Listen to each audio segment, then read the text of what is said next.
গাছপ্রেমী ও ভাই বোনদের জন্য আজকে নিয়ে আসলাম। এটা হচ্ছে কিন্নু কমলা, আমার দীর্ঘদিন ছাদে ছিল এবং এই গাছটি রিপোর্ট করব আজকে। আপনাদেরকে দেখাবো কিভাবে রিপোর্ট করলে গাছটি ভালো হয় এবং কিভাবে পরিচর্যা করলে হবে ভালো। আর আমার গাছে বেশি ফল এর আগে ছিল, ওগুলো পেড়ে খেয়ে নিয়েছি। এটা একটা ছিল, এটাকে আজকে দেখাবো। অত্যন্ত মিষ্টি। এটা হচ্ছে কিন্নু কমলা। এখনও রেডি হতে ডিসেম্বর সময় লাগবে, ডিসেম্বরের লাস্টে রেডি হবে। কমলাটার সাইজটা দেখুন, ভিতরটা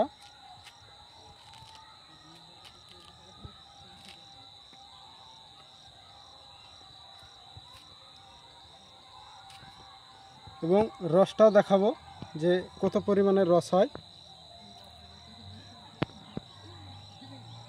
রসটা দেখুন, রসটা দেখেই বলবেন আমি লেবুটা নষ্ট করে ফেললাম।